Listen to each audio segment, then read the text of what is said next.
JP Bharat live, Bharat की बात JP के साथ। प्रशांत किशोर बिहार चुनाव को लेकर लगातार घोषणाएं कर रहे हैं। इसी बीच पीके ने रोहतास जिले के डेहरी ऑन सोन में एक प्रबुद्ध जनों की बैठक में भाग लिया, जहां पीके ने मीडिया से बात करते हुए कहा कि अगर उनकी सरकार बनती है तो सबसे पहले भ्रष्टाचार के खिलाफ कार्रवाई करेंगे और 7 दिनों के अंदर 100 भ्रष्ट नेता और अधिकारियों को जेल भेजेंगे।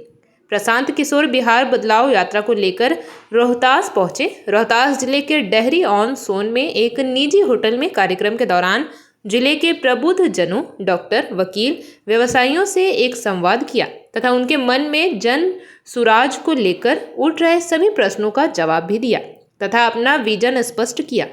प्रशांत किशोर ने शराबबंदी की चर्चा करते हुए कहा कि यह असंवैधानिक रूप से इसे थोपा गया है। कहा जाता है कि गांधी जी ने कहा था कि शराबबंदी लागू हो। गांधी जी ने कभी यह नहीं कहा था कि शराबबंदी को कानून बनाकर लागू किया जाए। उन्होंने अपने परस्पर विचार और सहमति से ऐसा लागू करने का आचरण से लागू करने की बात कही थी। अगर शराबबंदी इतनी ही अच्छा है तो बीजेपी की सरकार इसे उत्तर प्रदेश या अन्य राज्य में लागू क्यों नहीं कर देती है। शराबबंदी से 20,000 करोड़ रुपए का नुकसान हो रहा है और यहाँ सारा पैसा भ्रष्ट नेताओं और अफसर के जेब में जा रहा है।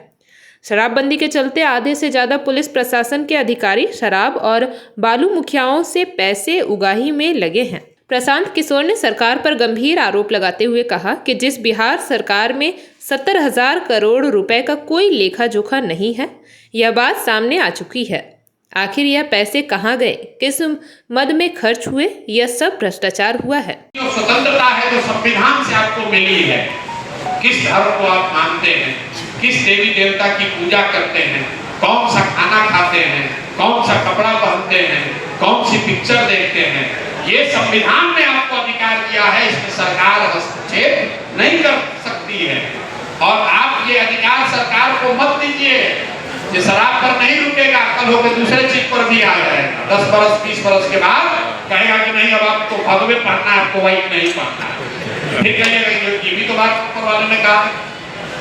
संविधान और ये शराब बहुत लोगों को हो भी सकता है। चीनी का रोग होता है, आप टीवी में डॉक्टर के पास जाइएगा तो डॉक्टर साहब आपको बताएंगे भैया ये रोग ठीक नहीं होगा, आप दवा खाते रहिए, शुगर लेवल कंट्रोल में रहेगा, थोड़ा संयम रखिए, एक्सरसाइज कीजिए, चीनी उन्हें ज्यादा मत खाइए।